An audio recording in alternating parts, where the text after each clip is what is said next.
Je m'appelle Nathan.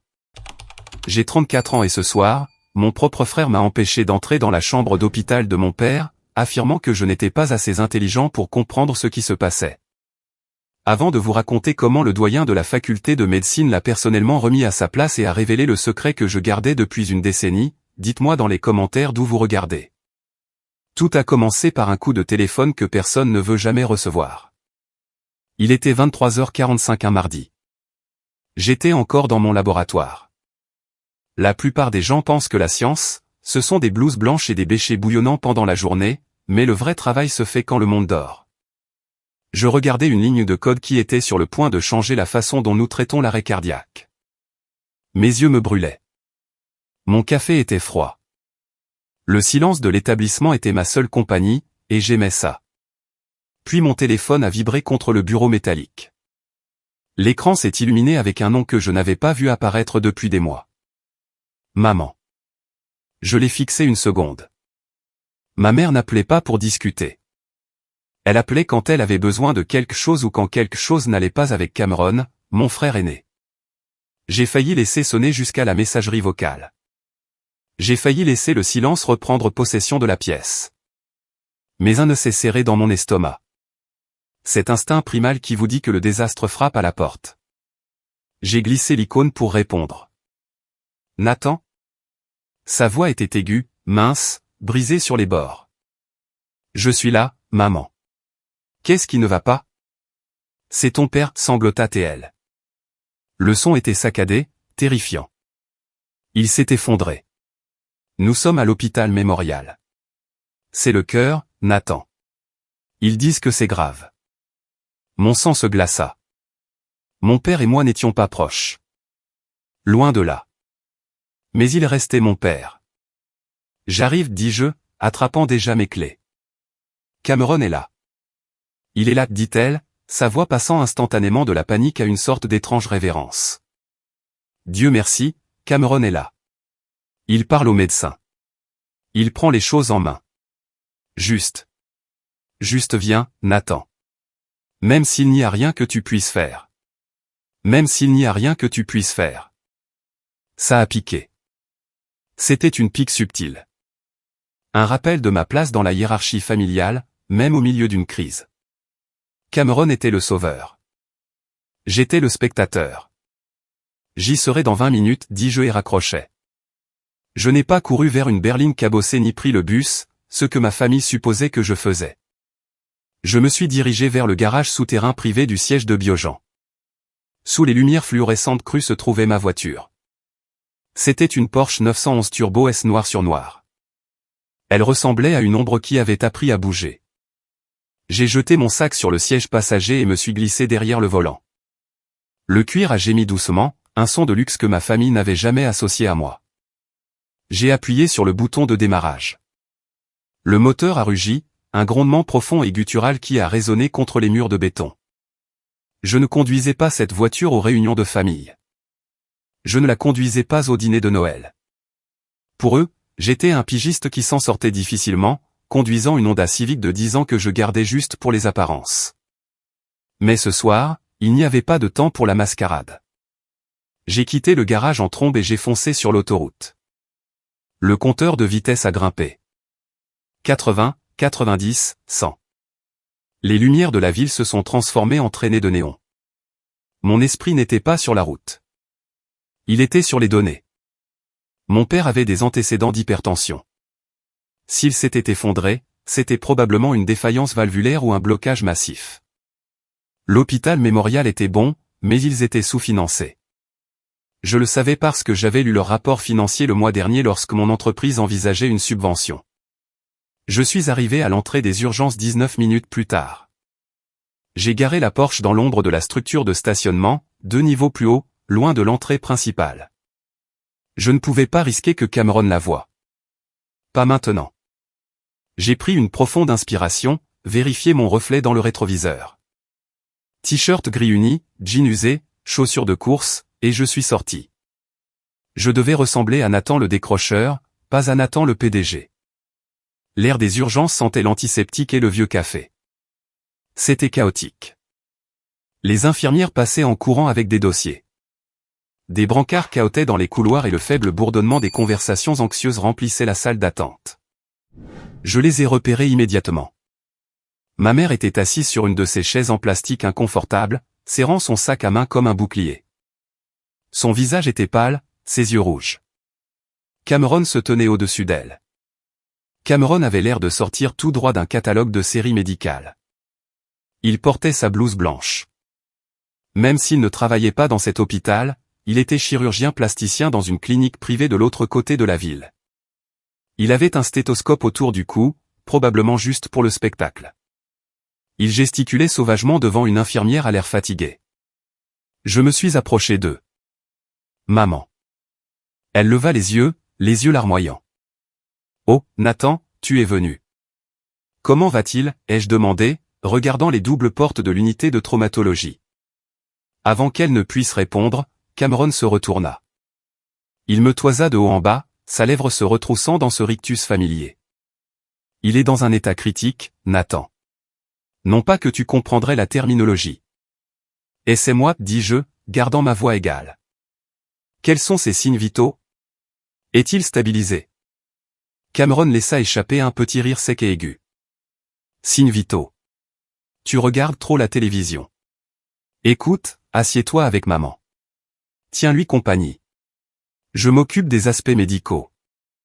Je veux le voir, dis-je, me dirigeant vers les portes. Cameron se plaça devant moi, bloquant mon chemin. Il était plus grand que moi, plus large, bâti comme quelqu'un qui passait plus de temps à la salle de sport qu'à la bibliothèque. Il posa une main sur ma poitrine. Ce n'était pas un geste amical. C'était une poussée prête à se produire. Tu ne peux pas entrer là-dedans, siffla Cameron. C'est un environnement stérile. Il travaille sur lui. T'avoir là, l'air confus et posant des questions stupides, ne fera que distraire les professionnels. Je suis son fils, dis-je, ma voix durcissant. J'ai le droit de savoir ce qui se passe. Tu as le droit de t'asseoir et de te taire, claqua Cameron. Il se tourna vers l'infirmière qui l'avait harcelé. Excusez-moi, infirmière. C'est mon frère. Il n'a aucune formation médicale. C'est un décrocheur. S'il vous plaît, assurez-vous qu'il n'essaie pas d'entrer dans la salle de traumatologie. Je ne veux pas qu'il interfère avec les soins de mon père. L'infirmier, un homme grand aux yeux fatigués dont le badge indiquait Isaiah, infirmier-chef, me regarda. Il regarda mon t-shirt, mon jean, puis la blouse blanche impeccable de Cameron. Monsieur, me dit Isaiah, sa voix polie mais ferme. Je ne peux pas laisser entrer du personnel non autorisé dans le box de traumatologie. C'est la politique de l'hôpital. Je voulais juste vous donner son historique médical, dis-je, essayant de contourner l'ego de Cameron. Il est allergique à la lidocaïne et il prend des bêta-bloquants pour. Cameron me coupa, riant bruyamment. Lidocaïne, bêta-bloquant. Écoutez-le. Il a probablement cherché ça sur Google en venant. Infirmière, ignorez-le. J'ai déjà informé le médecin traitant. Je suis chirurgien. Je sais ce que je fais. J'ai regardé ma mère, la suppliant silencieusement d'intervenir. Maman, tu connais l'allergie. Dis-leur. Maman s'essuya les yeux avec un mouchoir et regarda le sol. Nathan, s'il te plaît, murmura-t-elle. Cameron est médecin. Il sait ce qu'il y a de mieux. Ne fais pas de scène. Ton père est en train de mourir là-dedans. Juste assieds-toi. Ça a fait l'effet d'un coup physique. Ce n'est pas seulement qu'elle prenait son parti. C'est qu'elle supposait que j'avais tort. Elle supposait que j'étais un fardeau. Tu vois, ricana Cameron, croisant les bras. Maman est au courant. Va trouver un distributeur automatique, Nathan. Prends-toi un soda. Laisse la partie et sauver des vies aux gens qui ont réellement terminé leurs études. J'ai serré les poings le long de mon corps. L'envie de crier était accablante. Je voulais sortir mon téléphone, leur montrer mon compte bancaire, leur montrer les brevets portant mon nom, leur montrer que j'employais 300 personnes plus intelligentes que Cameron ne pourrait jamais espérer l'être. Mais je ne l'ai pas fait. Pas encore, parce que crier ne sauverait pas mon père. D'accord, dis-je en reculant. J'attendrai. Cameron me tourna le dos, me congédiant comme si j'étais un moustique. Il se pencha pour murmurer quelque chose à l'infirmier. Probablement une autre instruction pour éloigner le frère mal instruit.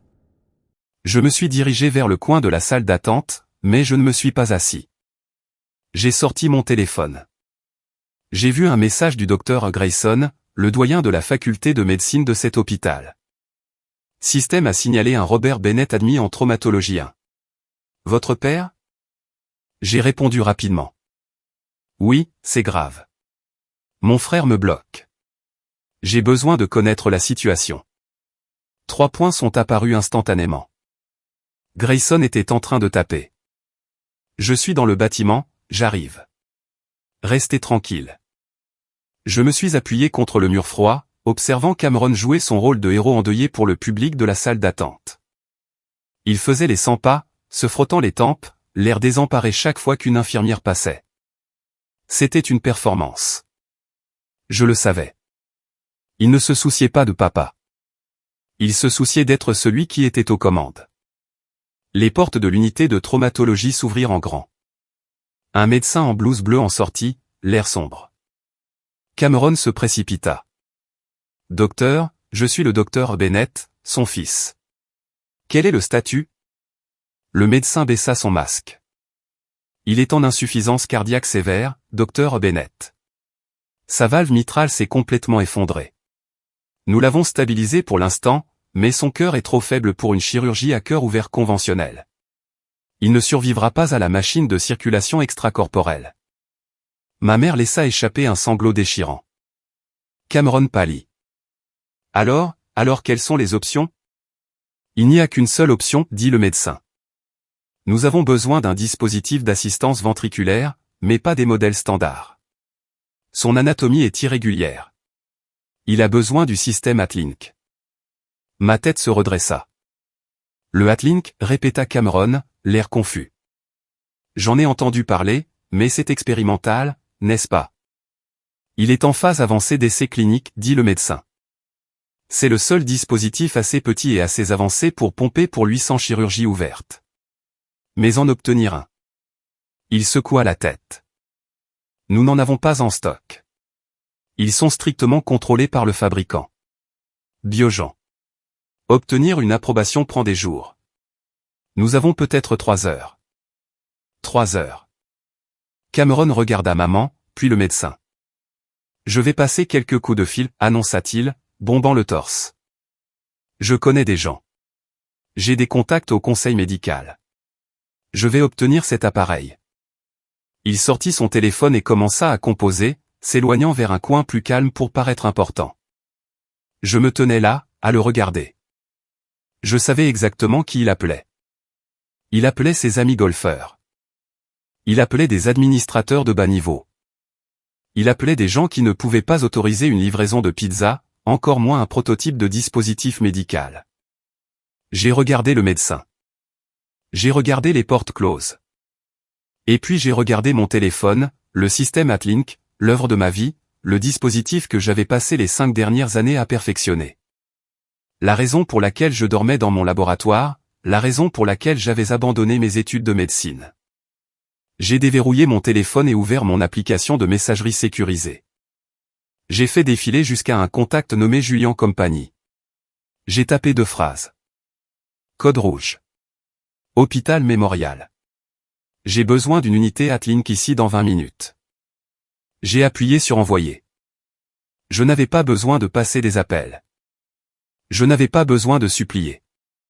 Je possède la chaîne d'approvisionnement. Cameron était de l'autre côté de la pièce, criant dans son téléphone, faisant semblant de gronder un bureaucrate imaginaire.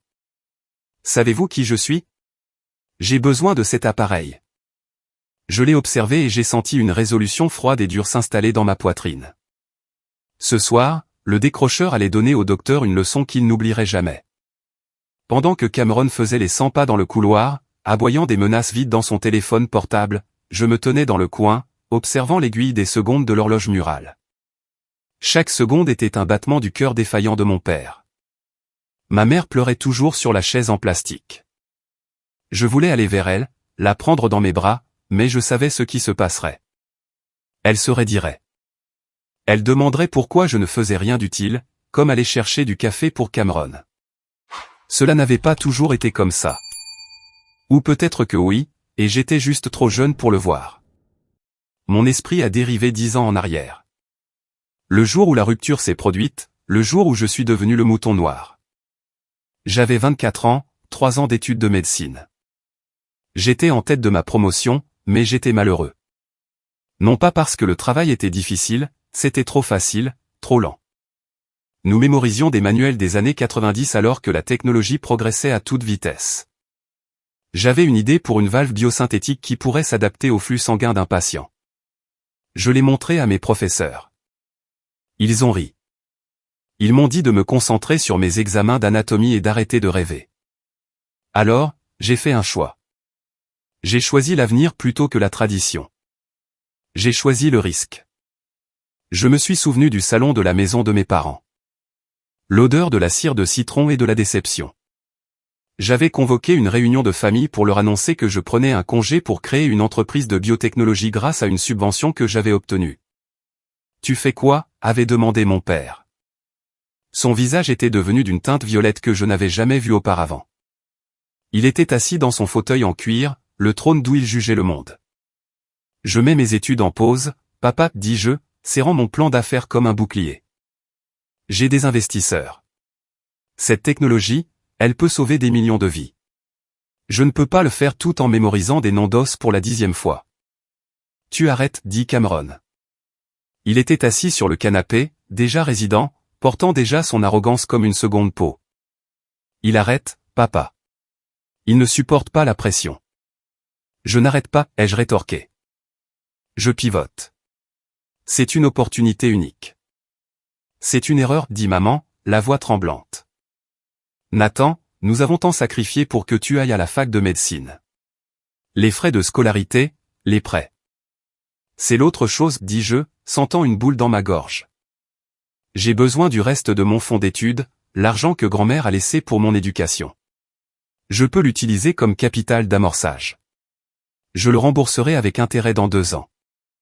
La pièce devint d'un silence de mort. Mon père regarda ma mère. Ma mère regarda le sol. Cameron ricana et but une gorgée de son thé glacé. Il n'y a pas de fonds d'études, dit papa d'un ton brusque. J'ai cligné des yeux. Quoi? Grand-mère a laissé 50 000 $ pour chacun de nous. Cameron a eu le sien. Cameron avait des dépenses, dit maman rapidement, le défendant instantanément. Les études de médecine coûtent cher. Et puis, eh bien, il y a eu cet accident. L'accident. La nuit où Cameron avait détruit sa voiture en conduisant en état d'ivresse après une soirée étudiante. Il avait heurté une voiture garée. Personne n'avait été blessé, mais les frais de justice et le règlement pour que cela ne figure pas à son casier judiciaire avaient été astronomiques. Vous avez utilisé l'argent de mes études pour payer le DUI de Cameron, ai-je murmuré. La trahison me transperça comme un couteau. Nous devions protéger son avenir, cria papa, frappant la coudoir de sa main. Il était sur le point de commencer son internat. Un casier judiciaire l'aurait ruiné. Toi. Tu ne faisais que commencer. Nous pensions que tu pouvais contracter des prêts. Nous pensions que tu comprendrais. Je comprends, dis-je, ma voix tremblante. Je comprends que sa réputation compte plus que mon avenir. Ne sois pas dramatique, ricana Cameron. Si ta petite invention est si bonne, tu n'as pas besoin de cet argent. Mais nous savons tous les deux que c'est une chimère.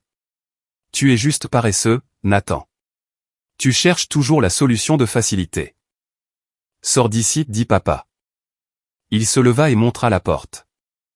Si tu arrêtes tes études, tu n'es plus mon fils. Je ne veux pas de lâche dans cette maison. Ne reviens pas avant d'avoir un diplôme ou un travail. Je suis parti cette nuit-là avec un sac de sport et un cœur brisé. J'ai dormi dans ma voiture pendant 3 semaines. J'ai mangé des nouilles instantanées et travaillé dans un garage qui sentait le moisi. J'ai construit le premier prototype du Hatlink avec des pièces récupérées sur de vieux équipements médicaux et du code que j'ai écrit sur un ordinateur portable tenu par du ruban adhésif. Pendant 10 ans, ils ont cru que j'échouais. J'assistais aux réunions de famille, généralement Noël et Thanksgiving, parce que j'étais assez stupide pour désirer leur approbation. Ils me mettaient à la table des enfants, littéralement jusqu'à mes 28 ans. Puis ils m'ont déplacé à la table pliante dans le couloir. J'écoutais Cameron se vanter de son salaire, de ses vacances dans les Hamptons, de sa nouvelle Mercedes. J'écoutais papa louer Cameron pour être le rock de la famille. J'écoutais maman me demander si je tripotais toujours mes ordinateurs et si j'avais besoin de 20 $ pour de l'essence. Je n'ai jamais pris leur argent. Et je ne leur ai jamais dit la vérité. Pourquoi? Parce que j'ai réalisé quelque chose très tôt. Si je leur disais que j'étais milliardaire, et oui, Biogen m'a rendu milliardaire à l'âge de 30 ans, ils ne m'aimeraient pas. Ils aimeraient mon argent. Ils aimeraient ce que je pouvais acheter pour Cameron. Je voulais qu'ils me respectent. Le gars en t-shirt, le gars qui travaillait dur, mais ils ne l'ont jamais fait. De retour dans la salle d'attente de l'hôpital, le souvenir s'est estompé, laissant un goût amer dans ma bouche. Cameron revint vers nous, fourrant son téléphone dans sa poche. Il avait l'air frustré, en sueur. Son masque de confiance se fissurait. Alors, demanda maman, levant les yeux avec espoir. Tu les as joints. Cameron soupira dramatiquement. J'ai parlé au chef de la chirurgie de Saint-Judès. Il a passé quelques coups de fil, mais Biogen. Ils sont impossibles. C'est un circuit fermé. Ils ont dit que le processus d'approbation pour le Hatlink nécessite un vote du conseil. C'est de la bureaucratie, maman. C'est de la paperasse qui tue papa. Il mentait. Je savais pertinemment que le chef de la chirurgie de Saint-Judès était en voyage de golf en Floride en ce moment. Cameron a probablement juste appelé sa messagerie vocale. Alors, il n'y a plus d'espoir? Maman recommença à pleurer. Je fais tout ce que je peux, dit Cameron, s'agenouillant à côté d'elle et lui prenant la main. Je vais essayer le bureau du sénateur ensuite, mais nous devons nous préparer au pire. Je ne pouvais plus le regarder. Tu n'as pas appelé le chef de la chirurgie, dis-je. Cameron leva brusquement la tête. Excusez-moi, le docteur Henderson est à Boca Raton cette semaine, dis-je calmement. J'ai vu sa publication Instagram ce matin. Alors, qui as-tu réellement appelé, Cameron? Cameron se leva, le visage rouge de colère. Tu espionnes mes collègues maintenant, petit pervers? J'ai appelé son adjoint. Non pas que tu ferais la différence. Et tu n'as pas appelé Biogen, continuai-je, m'approchant? Parce que si tu avais appelé la ligne d'urgence de Biogen, tu saurais qu'il n'exige pas de vote du conseil pour une utilisation compassionnelle d'urgence. Il nécessite une autorisation plus simple. Oh, écoutez-le. Cameron leva les mains au ciel, regardant maman. Le décrocheur me fait la leçon sur les protocoles médicaux. Nathan, tais-toi. Sérieusement, tu te ridiculises et tu bouleverses maman. Il a raison, Nathan, sanglota maman. Arrête d'attaquer ton frère. Il essaie de sauver ton père. Qu'est-ce que tu fais? Tu restes là, les mains dans les poches. Je fais plus que tu ne le penses, marmonnai-je. Mon téléphone vibra. Un message de Julien. 8 minutes. Nous avons une escorte policière. Le convoi arrive. J'ai vérifié l'heure. Mon père n'avait plus beaucoup de temps. Je vais chercher de l'eau, dis-je en me détournant. Je devais être près de l'entrée quand Julien arriverait. Je devais intercepter l'équipe avant que Cameron n'essaie de s'attribuer le mérite d'un miracle qu'il n'avait pas accompli. Oui, va-y, ricana Cameron derrière mon dos. Va chercher un soda. Peut-être vérifie s'ils embauchent des concierges pendant que tu y es. Tu pourrais enfin apporter quelque chose à la famille. J'ai descendu le couloir, le son de son rire me suivant. J'ai atteint les portes coulissantes en verre de l'entrée des urgences et je suis sorti dans l'air nocturne. Il était frais, vif.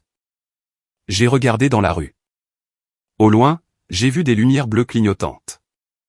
Ils arrivaient. Et pour la première fois en 10 ans, la hiérarchie de la famille Bennett était sur le point d'être brisée. Les lumières clignotantes devenaient plus vives, fendant l'obscurité de l'allée de l'hôpital. Ce n'était pas seulement une ambulance. C'était un spectacle. 2 motos de police ouvraient la voie, leurs sirènes gazouillant pour dégager la circulation inexistante de l'heure de minuit. Derrière elles se trouvait un fourgon Mercedes sprinté noir mat. Il n'avait pas l'air d'un transport médical. Il ressemblait à quelque chose sorti d'un film d'opération spéciale.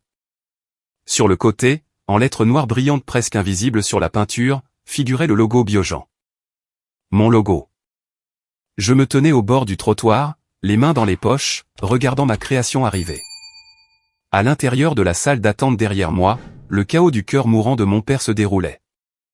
Mais ici, tout était précis, efficace. Le convoi s'arrêta en grinçant juste devant l'entrée des urgences. Les portes arrière du fourgon s'ouvrirent en grand. 2 hommes en tenue tactique en sautèrent. La sécurité de Biogen. Ils n'étaient pas là pour se battre. Ils étaient là pour protéger la propriété intellectuelle à l'intérieur de ce fourgon. Le prototype Atling valait environ 2 millions de dollars, et il y avait des concurrents qui tueraient pour jeter un coup d'œil au schéma. Puis Julian sortit. Julian était mon directeur des opérations. Il avait 50 ans, impeccablement vêtu d'un costume italien sur mesure, même à minuit, avec des cheveux argentés et la prestance d'un homme d'État. Il tenait une mallette argentée menottée à son poignet. Il balaya l'entrée du regard, ses yeux se fixant sur moi.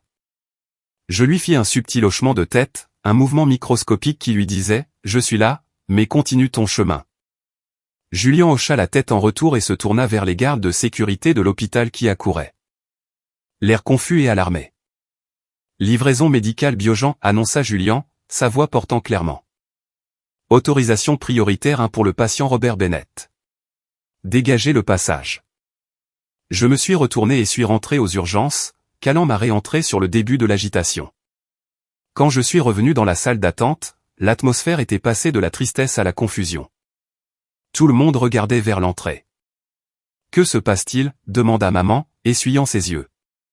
Cameron se tenait près de la fenêtre, regardant à travers les stores. « Escorte policière » marmonna-t-il. « Fourgon noir. On dirait le gouvernement ou quelque chose comme ça. » Puis les doubles portes s'ouvrirent. Julian entra, flanqué des 2 gardes de sécurité et suivi d'une équipe de techniciens Biogen poussant un chariot spécialisé. L'énergie dans la pièce changea instantanément. Les infirmières fatiguées se redressèrent. Les internes endormis clignèrent des yeux, les yeux grands ouverts. C'était le pouvoir qui entrait par la porte. Cameron vit le remue-ménage et ses yeux s'écarquillèrent. Il vit l'équipement. Il vit l'urgence et son ego connecta immédiatement les points dans le désordre. « C'est ça », murmura Cameron, un sourire se répandant sur son visage. Il se tourna vers maman. « C'est l'appareil. Je te l'avais dit. Je te l'avais dit que mes appels fonctionneraient. » Oh, Cameron haleta maman, se serrant la poitrine. « Tu l'as fait.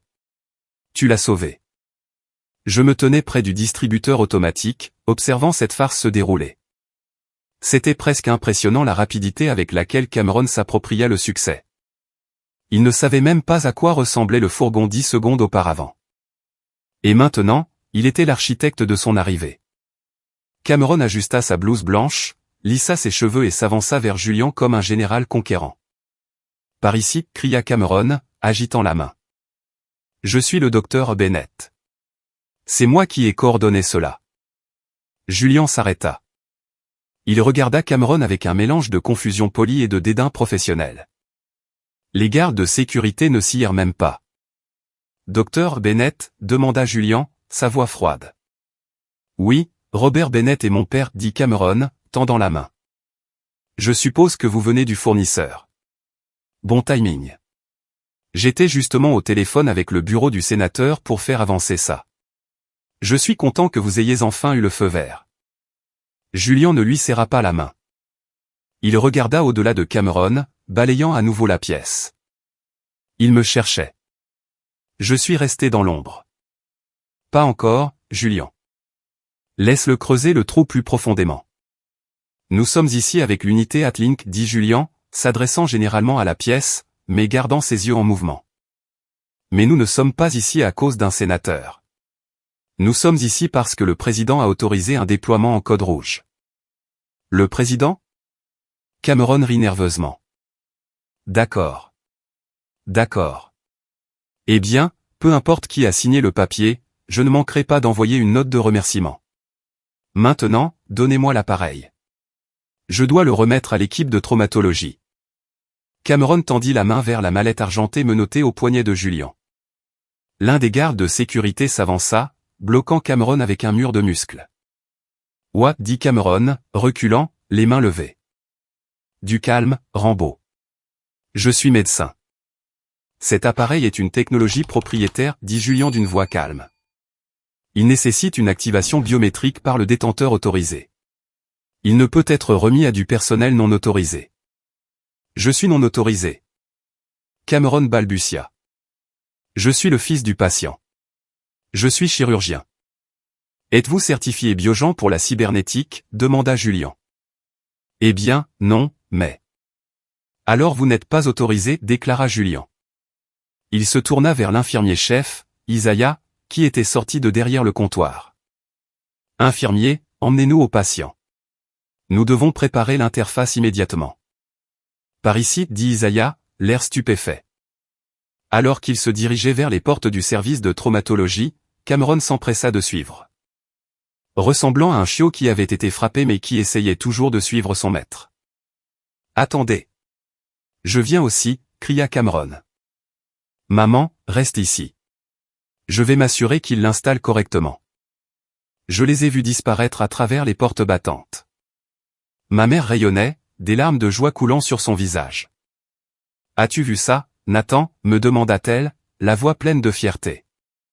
Regarde ton frère. Il a commandé toute cette pièce. Même ces agents du gouvernement ont dû l'écouter. Ce ne sont pas des agents du gouvernement, maman, dis-je, fatigué. C'est de la sécurité d'entreprise. Peu importe ce qu'ils sont, Cameron les a fait venir, claqua-t-elle. Tu devrais le remercier. Il vient de sauver la vie de ton père pendant que toi, tu étais quoi? En train d'acheter une barre de Snickers? Elle désigna le distributeur automatique à côté duquel je me tenais. J'ai ressenti un éclair de colère si intense qu'il m'a presque aveuglé. Je n'ai rien acheté, dis-je. J'attendais. Attendre quoi? Une aumône? Elle secoua la tête. Tu sais, Nathan, des moments comme ça révèlent vraiment le caractère. Ton frère est un homme d'action. Toi. Tu n'es qu'un spectateur dans ta propre vie. Un spectateur. Les mots résonnaient dans ma tête. Je pensais aux nuits passées à coder jusqu'à ce que mes doigts se crampent. Aux risques que j'avais pris, aux railleries que j'avais endurées, tout ça pour être traité de spectateur par la femme qui m'avait mis au monde. Je vais voir papa, dis-je, me dirigeant vers les portes de la salle de traumatologie. Nathan, non. Elle se leva. Cameron a dit de rester dehors. Tu ne feras que gêner. Je l'ignorais. Je franchis les doubles portes. Le couloir à l'intérieur de l'unité de traumatologie était lumineux et sentait l'ozone et le sang. J'ai vu l'équipe rassemblée devant la salle de traumatologie 1. Julien était là, la mallette posée sur une table stérile. Les techniciens de Biogen déballaient le chariot. Le médecin urgentiste parlait rapidement avec Julien. Cameron rôdait en périphérie, essayant de paraître impliqué. Donc, l'incision doit être sous clavière, disait Cameron à personne en particulier. C'est comme ça que je ferai.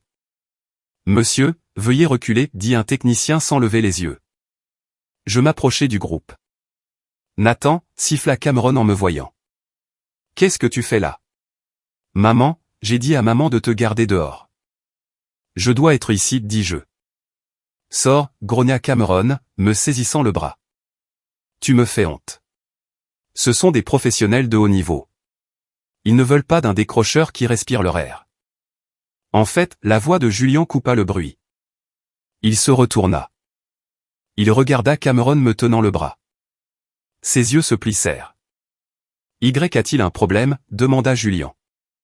Mon frère, dit Cameron, resserrant sa prise. Il est un peu lent. J'essaie juste de le faire sortir pour que vous puissiez travailler. Julien me regarda. Je vis la question dans ses yeux. Est-ce que je le vire? Est-ce que je l'achève maintenant? Je secouai légèrement la tête. Concentrez-vous sur le patient. Nous devons commencer, dit le médecin traitant avec urgence. Sa pression chute. Où est la clé d'activation? Julien regarda la mallette. L'appareil est verrouillé. Il nécessite l'empreinte digitale du donneur principal ou du PDG. Eh bien, appelez-les, cria Cameron. Faxez une empreinte. Faites quelque chose. Ça ne marche pas comme ça, dit Julien. Il faut un scan en direct. Alors, nous sommes foutus. Cameron leva les mains au ciel. Vous avez apporté un appareil verrouillé? Quel genre d'incompétence est-ce? Mon père est en train de mourir parce que vous avez oublié la clé. Nous n'avons pas oublié la clé, dit Julian, sa voix calme, dangereusement basse. Alors, où est-elle? Hurla Cameron. Les portes au bout du couloir s'ouvrirent à nouveau. Cette fois, ce n'était pas un technicien. C'était le docteur Grayson, le doyen de la faculté de médecine. C'était un homme grand d'une 60aine d'années, avec des lunettes argentées et un air d'autorité absolue. Il portait un costume, pas une blouse chirurgicale. Il était clairement venu de son bureau à l'étage. « Qu'est-ce qui retarde ?» demanda Grayson, sa voix retentissante. Doyen Grayson, Cameron se précipita, abandonnant sa position près du chariot. Dieu merci, ces gens, ces incompétents de l'entreprise, ont apporté un appareil verrouillé. Ils disent qu'ils ont besoin d'une empreinte digitale de leur PDG. Pouvez-vous passer outre? Utilisez votre autorité. Grayson regarda Cameron, puis l'appareil, puis Julian. Docteur Bennett, dit Grayson à Cameron. Vous êtes chirurgien plasticien, correct? Oui, mais... Alors vous êtes dépassé, dit Grayson froidement. Il se tourna vers le groupe. Nous ne pouvons pas contourner le cryptage Biogen. C'est de qualité militaire. Nous avons besoin du donneur principal. Il n'est pas là, s'écria Cameron. Nous devons l'appeler. Grayson regarda autour de lui. Ses yeux tombèrent sur moi. Je me tenais près du mur, essayant de ne pas gêner les infirmières. Le visage de Grayson s'adoucit. Il passa juste devant Cameron. Il passa juste devant le médecin traitant. Il marcha droit vers moi. Nathan, dit Grayson chaleureusement, tendant la main. J'ai reçu ton message. Merci d'être venu si rapidement. Cameron se figea. Le médecin traitant se figea. Doyen Grayson, dis-je en lui serrant la main. Cela fait longtemps. Trop longtemps, dit Grayson. Je suis désolé, c'est dans ces circonstances. Cameron rit. Un son aigu, hystérique. Attendez, attendez. Vous le connaissez, doyen Grayson? C'est mon frère. Il n'est personne. C'est le mal instruit. Grayson se tourna lentement pour faire face à Cameron. Le regard sur son visage aurait pu geler de la lave. Mal instruit, répéta Grayson. Jeune homme, Nathan était l'étudiant le plus brillant que j'ai jamais eu le privilège d'enseigner avant qu'il ne parte pour poursuivre de plus grandes choses. Enseigner? Cameron cligna des yeux. Mais il a abandonné. Il n'a pas abandonné parce qu'il n'y arrivait pas, dit Grayson. Il a abandonné parce qu'il nous a dépassés. Grayson se retourna vers la pièce. Nous ne pouvons pas commencer la chirurgie sans le donneur principal. Et c'est lui. Il pointa un doigt directement vers moi. Nathan, murmura Cameron. Donneur? Julian s'avança, déverrouillant la menotte de son poignet.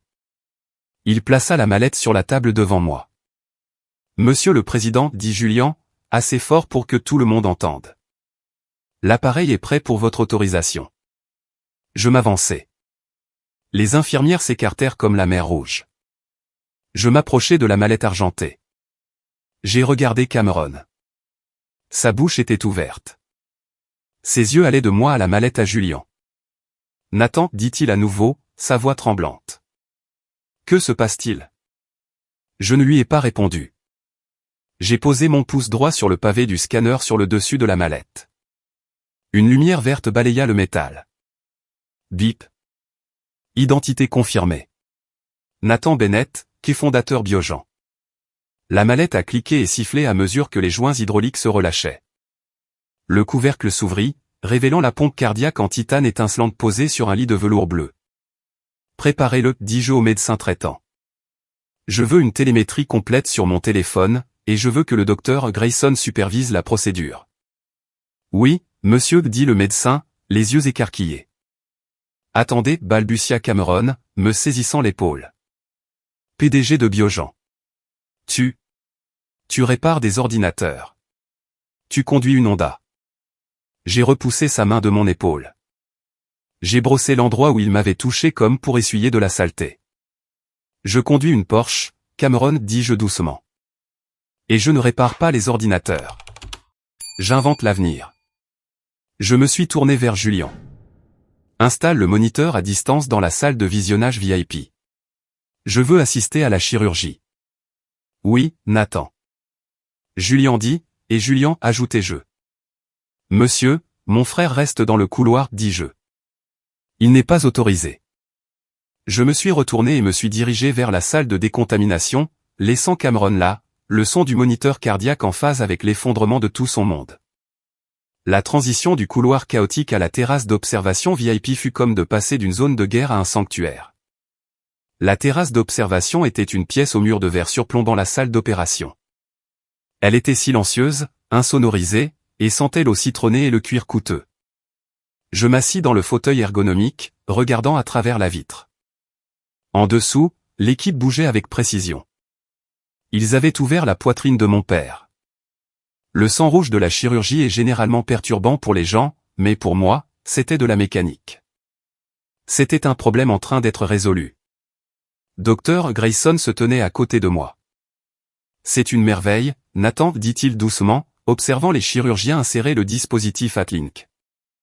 La taille, l'efficacité. Vous l'avez vraiment fait. Il fallait le faire, dis-je, mes yeux rivés sur le moniteur, affichant les signes vitaux de papa. Les anciennes pompes étaient barbares. Elles détruisaient les cellules sanguines. Votre famille. Grayson hésita. Ils ne savent pas. Ils savent ce qu'ils veulent savoir, dis-je. Ils voient un décrocheur, alors ils me traitent comme un décrocheur. C'était plus facile de ne pas les corriger. Jusqu'à ce soir, nota Grayson. Jusqu'à ce soir, acquiesçai-je. Dans le couloir, la scène était très différente. Je pouvais voir le flux de sécurité sur le moniteur latéral. Cameron faisait les 100 pas comme un animal en cage.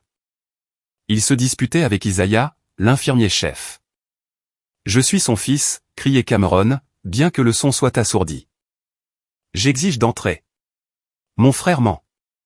C'est un imposteur. Il a probablement volé cette mallette. Isaiah, Dieu le bénisse, n'en voulait rien savoir. Il se tenait les bras croisés, soutenu par l'un des gardes de sécurité de Biogen. Puis j'ai vu ma mère. Elle avait été autorisée à entrer dans le couloir. Elle serrait le bras de Cameron, l'air terrifié et confuse. Elle pointait sans cesse les portes, puis Cameron, posant des questions que je ne pouvais pas entendre mais que je pouvais deviner. Que veut dire PDG? Est-ce vrai? Pourquoi est-il à l'intérieur et nous dehors? Cameron la repoussa. Il avait l'air furieux. Il sortit son téléphone et recommença à passer des appels. Probablement pour trouver des saletés sur moi, pour trouver un moyen de reprendre le contrôle. Je suis revenu à la chirurgie. Le chirurgien connectait le greffon de sortie. Connexion sécurisée. Le flux audio crépita, activant le Atlink. Je retins mon souffle. C'était le moment de vérité. La physique théorique rencontrant la réalité biologique. Sur le moniteur, la ligne plate du débit de la pompe s'envola, une onde rythmique régulière apparut. Le débit est stable, annonça le chirurgien. La tension artérielle se normalise. 120/80. La saturation en oxygène augmente. Ça marche. Mon Dieu, ça marche à merveille. Je laissa échapper un souffle que je ne savais pas que je retenais. Mes épaules s'affaissèrent. Il allait vivre. Félicitations, Nathan, dit Grayson, me tapotant l'épaule. Vous venez de le sauver. Oui, dis-je, ressentant un étrange vide. Je l'ai fait. Je me suis levé. Je descends à la salle d'attente. Grayson demanda. Dans le couloir, dis-je. J'ai des choses à éclaircir. Je suis sorti de la suite VIP et j'ai pris l'ascenseur un étage plus bas. Quand les portes de l'ascenseur se sont ouvertes, l'atmosphère dans le couloir est devenue tendue. Cameron me vit le premier. Il s'avança à grands pas, le visage violet. Toi! Cria-t-il, pointant un doigt vers mon visage. Quel genre de jeu pervers est-ce? Tu embauches des acteurs? Tu loues un fourgon? Tu penses que c'est drôle? Cameron, dit maman, se précipitant après lui. Arrête. Demande-lui juste. Lui demander quoi? cracha Cameron. C'est un fraudeur, maman. Il fait semblant. Il n'y a aucun moyen. Aucun moyen. Que le gamin qui n'a même pas pu terminer l'anatomie 101 soit le PDG d'une entreprise valant des milliards. Je suis sorti de l'ascenseur. Je n'ai pas crié. Je n'ai pas levé les mains. J'ai juste marché vers eux. Le garde de sécurité s'est écarté pour moi. Papa est stable, dis-je à maman. L'opération a été un succès. L'appareil fonctionne. Maman laissa échapper un sanglot de soulagement. Oh, Dieu merci. Dieu merci. Pas grâce à lui. Cria Cameron. C'est moi qui l'ai stabilisé au début. C'est moi qui. Cameron, arrête, dis-je. Ma voix n'était pas forte, mais elle avait maintenant le poids de l'autorité. Arrête de mentir pendant 5 minutes. Peux-tu faire ça? Mentir? Cameron rit, cherchant du soutien auprès des infirmières. Mais elle le regardait tout avec dégoût. Je suis chirurgien. Tu es chirurgien esthétique, dis-je. Et tu es actuellement sous enquête pour faute professionnelle à ta clinique, n'est-ce pas? La couleur quitta le visage de Cameron. Quoi? Qu'est-ce que tu as dit? J'ai fait une vérification d'antécédents en venant ici. J'ai menti. En fait, j'ai demandé à Julien de le faire pendant que j'étais dans la salle VIP. Tu as été poursuivi 3 fois l'année dernière. Tu es ruiné, Cameron. Cette Mercedes a 3 mois de retard de paiement. Tu pousses papa à vendre sa maison pour que tu puisses gérer les fonds, n'est-ce pas? C'est pourquoi tu es ici ce soir, non pas pour le sauver, mais pour garantir ton héritage. Menteur! Hurla Cameron, se jetant sur moi. Le garde de sécurité de Biogen bougea plus vite qu'un cobra qui frappe. Il attrapa Cameron par le poignet et le tordit derrière son dos, le plaquant contre le mur. Lâchez-moi! Hurla Cameron. Maman, aidez-moi! Maman me regarda, les yeux écarquillés d'horreur. Nathan, est-ce que c'est vrai? Je la regardais. Demande-lui l'investissement qu'il a perdu le mois dernier. Demande-lui le fonds d'études que vous m'avez volé pour sauver sa carrière. Ça l'a sauvé, maman? Ou ça lui a juste appris qu'il peut faire ce qu'il veut et que vous paierez la note? Maman couvrit sa bouche. Elle regarda Cameron plaqué contre le mur, l'air pathétique et petit. Nathan, murmura-t-elle. Nous ne savions pas. Nous pensions que tu étais. Vous pensiez que j'étais un raté, dis-je. Parce que je ne suivais pas votre scénario. Vous ne m'avez jamais demandé ce que je construisais. Vous ne m'avez jamais demandé qui j'étais. Vous n'avez vu que ce que vous vouliez voir. Nous sommes une famille, plaida-t-elle, des larmes coulant sur son visage. Nous faisons des erreurs, mais nous t'aimons. Vraiment? Ai-je demandé. Où aimez-vous l'idée d'une famille où Cameron est le prince et moi le serviteur? Avant qu'elle ne puisse répondre, les portes du service de traumatologie s'ouvrirent. Le chirurgien sortit. Famille de Robert Bennett? Ici, dit maman, se détournant de moi. Il est réveillé, dit le chirurgien.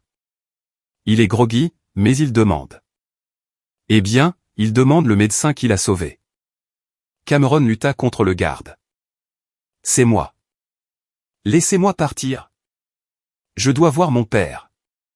Le chirurgien regarda Cameron, puis moi. En fait, dit le chirurgien, il demande Nathan. Le silence qui suivit les mots du chirurgien était plus lourd que du plomb. Il demande Nathan. Cameron cessa de lutter contre le garde. Il devint mou, glissant légèrement le long du mur, son visage un masque de pur choc. Maman regarda du chirurgien à moi, sa bouche s'ouvrant et se fermant comme un poisson hors de l'eau. Moi?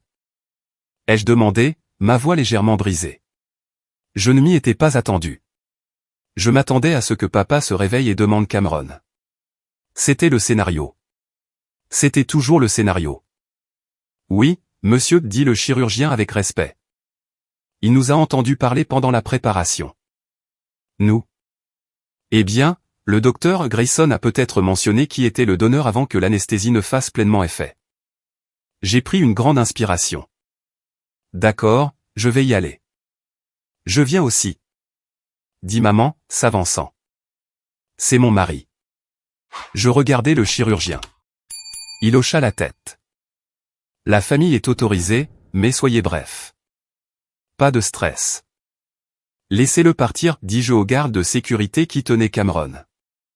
Le garde relâcha Cameron. Mon frère se frotta le poignet, me fusillant du regard avec un mélange de haine et de peur. Il redressa sa veste, essayant de retrouver un semblant de dignité. Je viens, marmonna Cameron. Je dois vérifier son incision. Je ne l'ai pas arrêté. Je voulais qu'il voie. Nous sommes entrés dans la salle de réveil. Elle était faiblement éclairée, seulement par les moniteurs lumineux. Le grouche rythmé de l'appareil Atlink était le seul son. Papa était allongé dans son lit, l'air plus petit que dans mes souvenirs.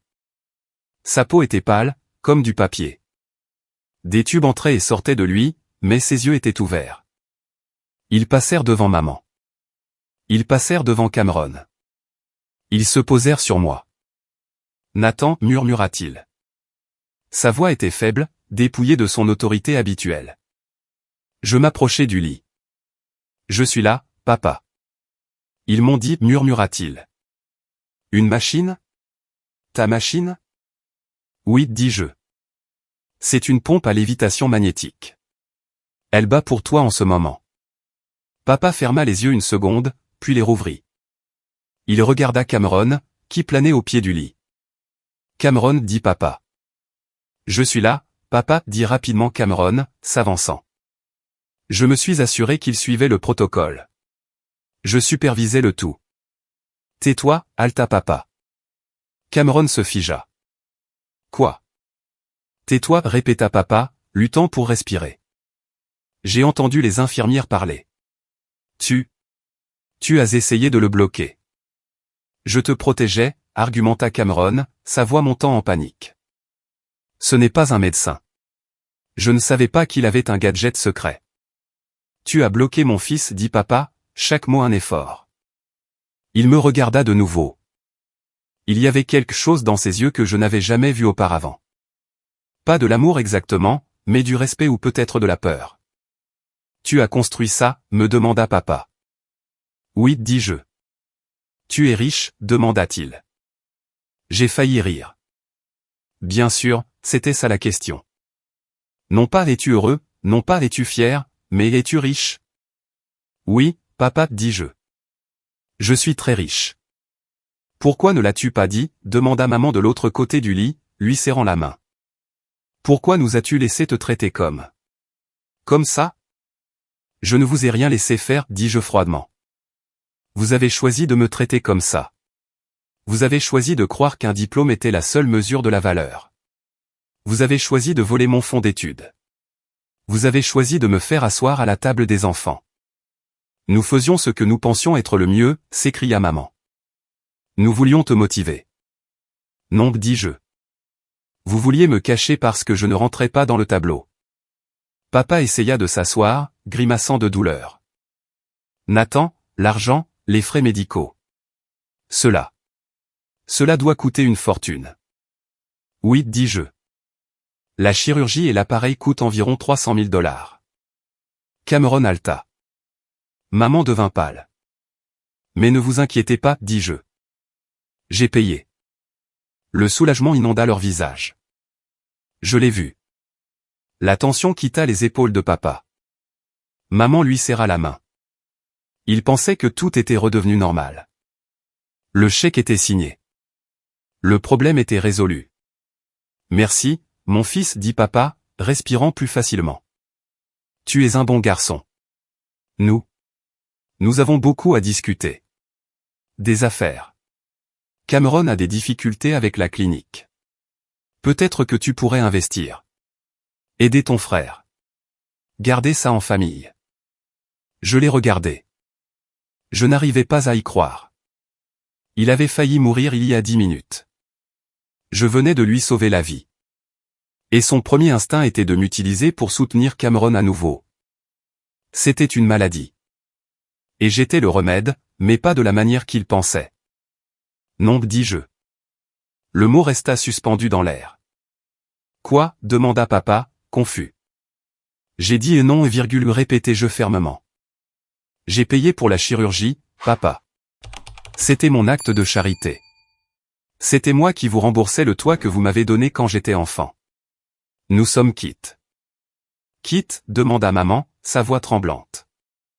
Nathan, nous sommes une famille. Tu ne peux pas juste. Je peux, dis-je. Je n'investis pas dans la clinique de Cameron. En fait, si j'étais toi, Cameron, je commencerais à chercher un bon avocat. Parce qu'une fois que le conseil médical verra le rapport que le docteur Grayson va déposer sur ta conduite ce soir, tentant d'interférer avec une procédure vitale, tu n'auras plus de licence pour pratiquer nulle part. Les genoux de Cameron fléchirent. Il s'agrippa à la barre du lit pour se soutenir. Tu ne ferais pas ça. Je n'ai pas à le faire, dis-je. Grayson le fait parce qu'il se soucie de la médecine, quelque chose que tu n'as jamais fait. J'ai regardé papa. J'ai sauvé ta vie, papa. Mais je ne vais pas sauver ton style de vie, et je ne vais pas sauver le sien. Je pointai Cameron du doigt. Nathan, s'il te plaît, supplia maman, tendant la main vers la mienne. Ne sois pas cruel. Nous pouvons recommencer. Nous pouvons dîner dimanche. Juste nous. Nous te mettrons une place.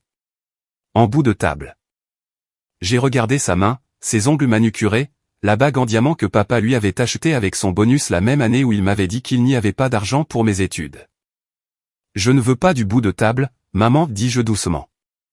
J'ai ma propre table maintenant. Je me suis tourné pour partir. Nathan appela papa une dernière fois, sa voix faible mais désespérée. Si tu pars, ne reviens pas. C'était la même menace qu'il avait utilisée 10 ans auparavant. C'était la seule arme qui lui restait. Je me suis arrêté à la porte. Je les ai regardés. Un patriarche mourant, une mère désespérée, et un frère imposteur. D'accord, dis-je, et je suis sorti. C'est le moment qui a tout changé. Quand j'ai enfin repris le contrôle, j'ai réalisé qu'on ne peut pas acheter le respect de personnes qui s'obstinent à vous mal comprendre. Merci d'avoir écouté jusqu'ici. Vous êtes incroyables. Aidez-moi en aimant cette vidéo et en commentant le chiffre ci-dessous si vous êtes avec moi. Cela aide plus de gens à trouver cette histoire et cela me dit que je ne suis pas seul. Votre soutien signifie le monde pour moi. Maintenant, laissez-moi vous raconter ce qui s'est passé ensuite, car ce n'était pas tout à fait terminé. Sortir de cette salle de réveil a été comme enlever un sac à dos rempli de briques que j'avais porté pendant une décennie. Je suis retourné dans le couloir. L'air semblait plus pur. Julien m'attendait à la station des infirmières. Il avait rangé la mallette argentée. Il me regarda, scrutant mon visage à la recherche de signes de regret. « C'est fait, monsieur ?» demanda-t-il. « C'est fait, dis-je. L'appareil fonctionne dans les paramètres attendus. »« Le patient est stable et la dynamique familiale ?» demanda Julien, levant un sourcil. « Terminal, dis-je. » J'ai coupé le cordon. Julien hocha la tête. Il avait compris. Il me tendit une tablette. L'administration de l'hôpital a les documents. Je vous ai désigné comme contact d'urgence pour les décisions médicales uniquement. La responsabilité financière est limitée au coût de la procédure. Tous soins post-opératoires, chambres privées ou demandes spéciales seront facturés directement aux patients. Parfait, dis-je. Allons-y. Alors que nous marchions dans le couloir vers la sortie, je repassai devant la salle d'attente. Elle était vide maintenant, à l'exception de quelques inconnus endormis. La chaise en plastique où ma mère s'était assise, où elle m'avait dit de partir, semblait bon marché et triste sous les lumières fluorescentes. Nous sommes sortis dans la nuit. Le convoi Biogen était toujours là, les moteurs au ralenti. L'escorte policière était partie. Leur travail était fait. « Voulez-vous un tour, monsieur ?» demanda Julien, désignant le fourgon sprinté. « Nous pouvons vous ramener au siège. »« Non, dis-je. J'ai ma voiture. » Je me suis dirigé vers la structure de stationnement. J'ai monté les escaliers jusqu'au 2e niveau. Ma Porsche était là, dans l'ombre, brillante. Je suis monté.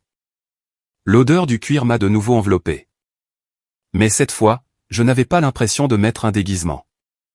J'avais l'impression de retrouver ma vraie peau. J'ai démarré le moteur. Le grondement était profond et rassurant. J'ai roulé jusqu'à la barrière de sortie. Alors que je payais les frais de stationnement, j'ai vu Cameron sortir en courant de l'entrée des urgences. Il regardait frénétiquement autour du parking. Il a repéré ma voiture, la silhouette distincte de la 911 Turbo S sortant des ombres. Il s'est arrêté net. J'ai baissé la vitre en m'arrêtant au bord du trottoir près de lui, non pas pour parler, juste pour le laisser voir. Il a regardé la voiture. Il m'a regardé. Sa bouche est restée ouverte. Il a regardé les jantes, l'emblème, la pure réalité de son coup. Elle valait plus que tous les gains de sa vie. Nathan, cria-t-il, faisant un pas en avant. Attends, nous devons parler de la clinique, du procès. Je n'ai pas dit un mot. Je l'ai juste regardé une dernière fois. J'ai vu un homme qui avait passé toute sa vie à gravir une échelle, pour se rendre compte qu'il l'avait appuyé contre le mauvais mur. J'ai mis la voiture en vitesse. J'ai appuyé sur l'accélérateur. La Porsche a bondi en avant, de 0 à 100 km/h en 2,6 secondes. Je l'ai laissé là, debout dans un nuage d'échappement et de regret. Je n'ai pas regardé dans le rétroviseur. Je suis retourné au laboratoire. Il était 3 heures du matin maintenant. La ville dormait, mais je me sentais grandement éveillé. Je suis retourné à mon bureau. Mon café était définitivement froid maintenant. J'ai pris la tasse et l'ai versée dans l'évier. Je me suis assis à mon bureau. La ligne de code était toujours là sur l'écran. Clignotante, le curseur m'attendait. L'avenir, ai-je commencé à taper. J'avais sauvé le cœur de mon père. Mais plus important encore, j'avais sauvé le mien. 3 jours. C'est le temps que j'ai attendu avant de revenir. Je ne suis pas revenu parce qu'il me manquait. Je ne suis pas revenu parce que je voulais un câlin. Je suis revenu parce que je suis un homme d'affaires.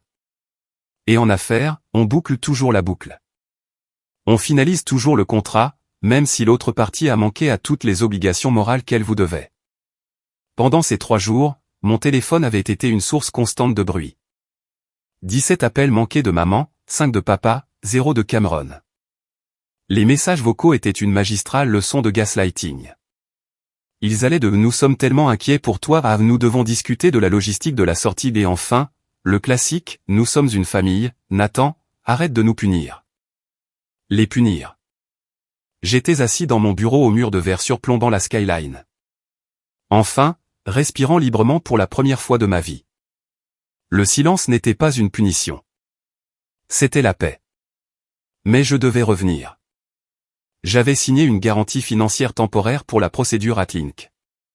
Mais les soins de longue durée, la rééducation et la chambre privée qu'ils avaient inévitablement améliorée, ces documents avaient besoin d'une signature. Et j'avais une dernière livraison à faire. Je suis retourné à l'hôpital Mémorial en Porsche un vendredi matin. Le soleil brillait, un contraste saisissant avec l'obscurité de minuit de ma dernière visite. Quand je me suis arrêté au voiturier, le préposé ne m'a pas ignoré cette fois. Il a regardé la voiture, puis moi, et s'est précipité pour ouvrir la porte. « Bienvenue, monsieur Bennett, dit-il, pratiquement en s'inclinant. Le doyen Grayson a laissé des instructions. Tous les frais de stationnement sont annulés. Je lui ai jeté un billet de $50 quand même. Gardez-le, dis-je. Traverser le hall de l'hôpital a été comme entrer dans une autre dimension. La dernière fois que j'étais là, j'étais l'homme invisible, la nuisance en t-shirt. Maintenant, les têtes se tournaient. J'ai vu un groupe d'infirmières près de la station, la même station où Cameron avait bruyamment proclamé mon incompétence. Elles ont arrêté leur conversation et m'ont regardé passer. C'est lui, j'ai entendu chuchoter l'une. Le PDG, celui qui a inventé le truc du cœur. Je ne me suis pas arrêté. J'ai marché directement vers les ascenseurs et j'ai appuyé sur le bouton pour l'unité de soins intensifs cardiaques. Quand j'ai atteint la chambre de papa, la porte était ouverte. J'ai pu entendre des voix à l'intérieur. Des voix joyeuses.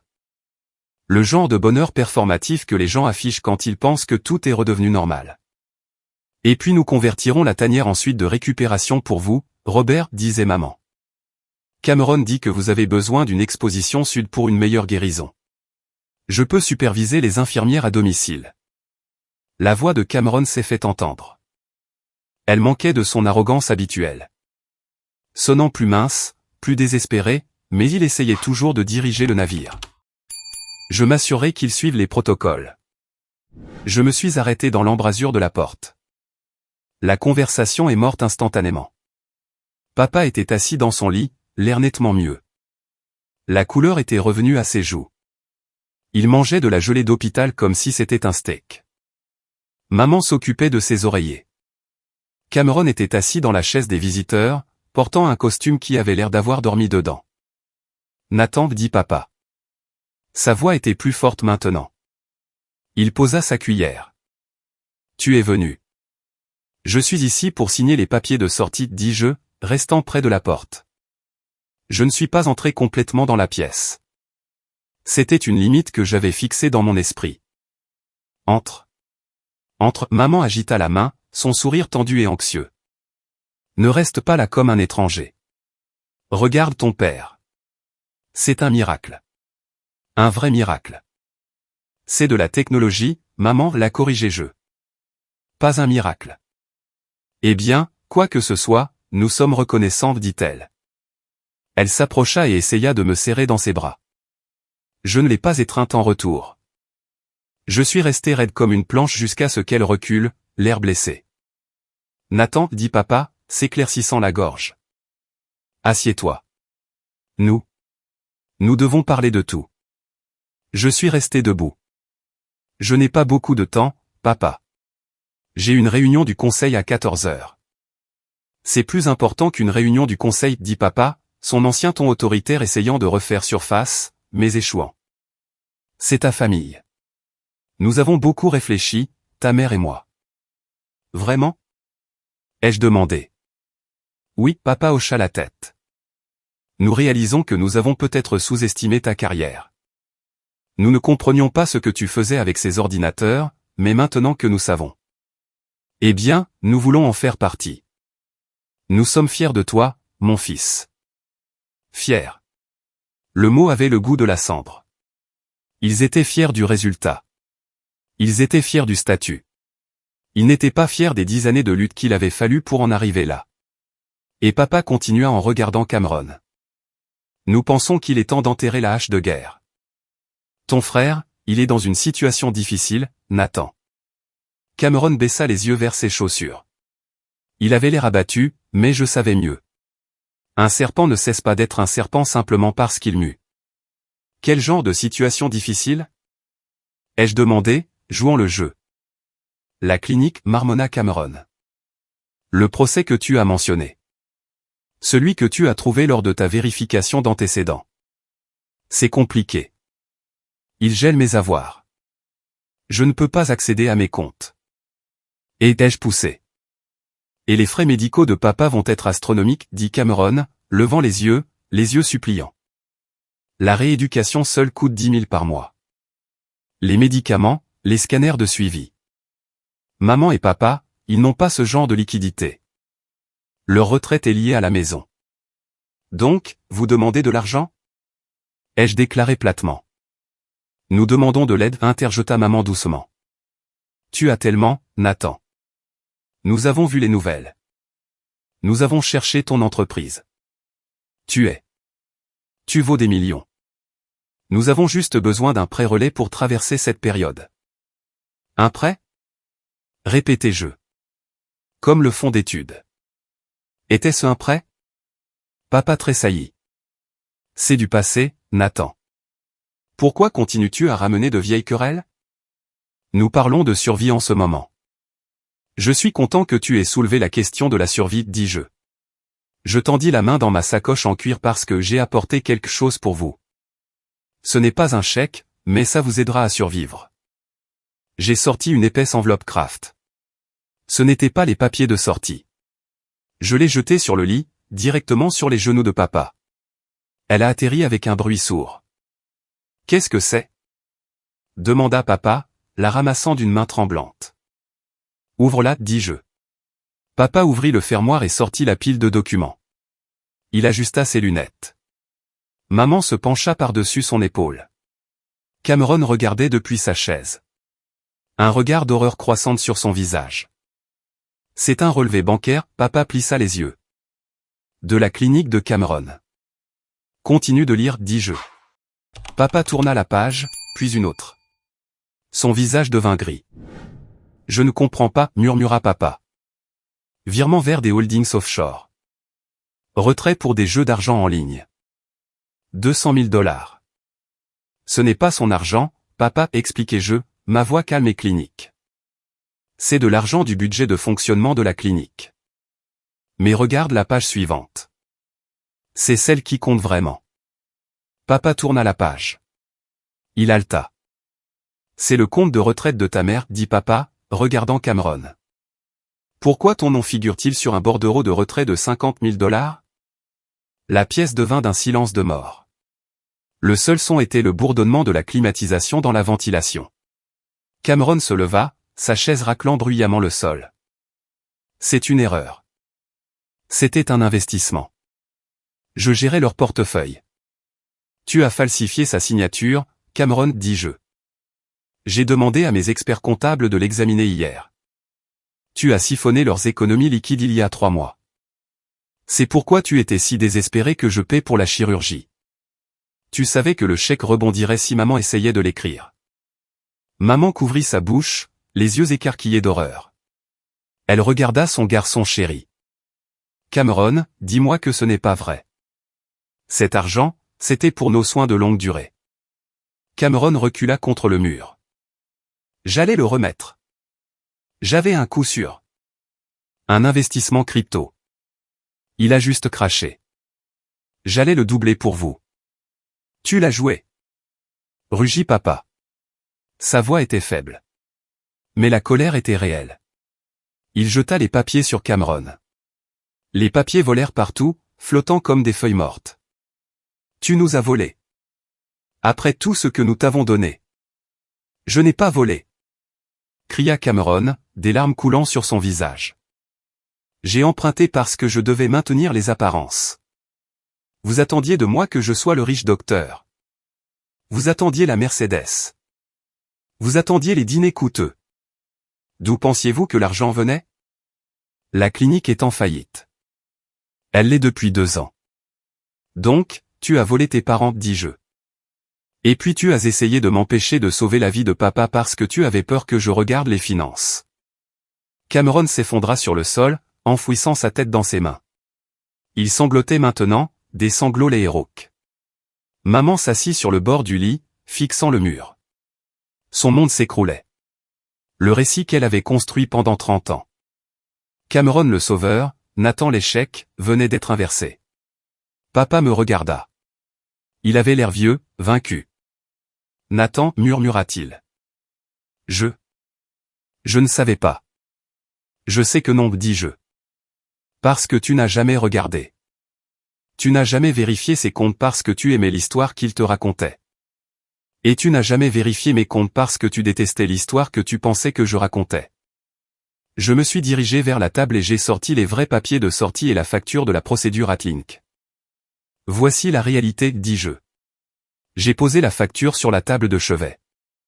Le coût total de la chirurgie, de l'appareil et du séjour en unité de soins intensifs est de 342 000 $. Maman laissa échapper un petit gémissement. Je l'ai payé intégralement, dis-je. Papa leva les yeux, les larmes aux yeux. Nathan, tu. Après qu'il nous ait volés. Tu as quand même payé? Je l'ai payé parce que je suis ton fils, dis-je. Et parce que, contrairement à Cameron, je peux me permettre de réparer les erreurs. J'ai sorti un autre document. Ceci est un contrat de soins infirmiers à domicile, dis-je. J'ai engagé un service de premier ordre. Ils viendront à la maison 12 heures par jour pendant les 6 prochains mois pour vous aider à récupérer. C'est déjà payé. Merci, murmura maman. Oh, Nathan, merci. Cependant, dis-je, élevant légèrement la voix pour couper sa gratitude. Il y a des conditions. Je pointai Cameron, qui était toujours recroquevillé sur le sol. Condition numéro 1, Cameron ne gère rien. Il ne touche pas à vos finances. Il ne touche pas à vos décisions médicales. Il ne ramasse même pas vos ordonnances. Si je découvre qu'il a accès à un seul centime de votre argent, j'annule le service d'infirmière immédiatement. Papa hocha vigoureusement la tête. C'est fait. Il est fini. Condition numéro 2, continuez-je. Je ne suis pas votre banque. J'ai payé pour cette crise. Je ne paierai pas pour la prochaine. Vous devez vendre la maison, réduire vos dépenses et vivre avec la sécurité sociale qu'il vous reste. Ne m'appelez pas pour des prêts. Nous comprenons, dit papa humblement. Et condition numéro 3, dis-je, prenant une grande inspiration. C'était la plus difficile. Je retourne à ma vie. Je ne viendrai pas au dîner de Noël. Je ne viendrai pas à Thanksgiving. Je prendrai des nouvelles auprès des infirmières pour m'assurer que vous êtes en vie. Mais mon implication personnelle se termine aujourd'hui. Quoi? Maman se leva. Nathan, non, tu ne peux pas faire ça. Nous venons. Nous venons de te retrouver. Vous ne m'avez pas retrouvé, maman, dis-je, la regardant droit dans les yeux. Vous avez retrouvé mon portefeuille. Vous avez retrouvé mon statut. Si j'étais venu ici aujourd'hui en tant qu'ouvrier du bâtiment sans le sou qui voulait juste rendre visite à son père, m'auriez-vous supplié de venir à Noël? Ou m'auriez-vous dit de m'écarter pour Cameron? Elle ouvrit la bouche pour parler, mais aucun mot ne sortit. Elle connaissait la réponse. Nous tous. C'est ce que je pensais, dis-je. Je me tournai vers Cameron. Il me regardait, les yeux rouges et gonflés. Et toi? Dis-je. J'ai parlé au doyen Grayson. Il va déposer un rapport auprès du conseil médical, mais il ne portera pas plainte pour entrave dans les urgences. Il le fait comme une faveur pour moi. Cameron renifla. Merci. Ne me remercie pas, dis-je froidement. Je l'ai fait parce que papa a besoin de quelqu'un pour lui apporter de l'eau et changer ses draps quand les infirmières ne sont pas là. C'est ton travail maintenant, Cameron. Tu voulais être le fils dévoué. Sois-le. Tu vas vivre avec eux. Tu vas t'occuper d'eux. Et tu vas essayer de rembourser chaque centime que tu as volé. C'est ton internat maintenant. J'ai ajusté ma veste. Je me sentais plus léger. L'air dans la pièce semblait lourd, suffocant, mais il ne pesait plus sur ma poitrine. Au revoir, papa. Au revoir, maman, dis-je. Je me dirigeai vers la porte. Nathan appela papa une dernière fois. Je t'aime. Je m'arrêtai. J'agrippai le cadre de la porte. Je voulais y croire. Peut-être, à sa manière brisée, il le pensait. Mais l'amour sans respect n'est que du contrôle. Et j'en avais fini d'être contrôlé. Je sais, papa, dis-je sans me retourner. Tu aimes juste ta version de moi, et elle n'existe plus. Je suis sorti dans le couloir. Je suis passé devant la station des infirmières. Je suis allé à l'ascenseur. Je n'ai pas regardé en arrière. Partie 8, épilogue, l'architecte de la vie. Nombre de mots estimé, 2400 mots. Un an plus tard, l'auditorium était bondé. 3000 personnes étaient assises dans l'obscurité, leurs visages éclairés par la douce lueur bleue des projecteurs de la scène. Je me tenais au centre de la scène, vêtu d'un t-shirt noir et d'un jean, mon uniforme. Derrière moi, un écran massif affichait le logo Biogen. Je n'étais pas là pour lancer un produit. Je n'étais pas là pour annoncer une fusion. J'étais là pour prononcer le discours d'ouverture du sommet mondial de l'innovation médicale. L'échec, dis-je dans le microphone. Ma voix résonna dans la salle. On nous apprend à le craindre. On nous apprend qu'une ligne droite est le chemin le plus court vers le succès. Lycée, université, diplôme, carrière. Si vous sortez de cette ligne, vous êtes perdu. Vous êtes un décrocheur. Vous êtes une erreur. Je m'arrêtai, regardant la mer de visage. Étudiant, médecin, investisseur. J'étais une erreur, continuai-je. Pendant 10 ans, les personnes qui étaient censées croire le plus en moi me considéraient comme un exemple à ne pas suivre. Mais voici la vérité. La ligne droite est un mensonge. L'innovation ne se produit pas sur la ligne droite. Elle se produit dans les marges. Elle se produit dans les détours. Elle se produit quand vous êtes seul dans un garage à 3 heures du matin parce que vous croyez en quelque chose que personne d'autre ne peut voir. J'ai cliqué sur le pointeur dans ma main. L'écran a changé. Il montrait une photo de l'appareil Atlink. Cet appareil a sauvé 5000 vies l'année dernière, dis-je.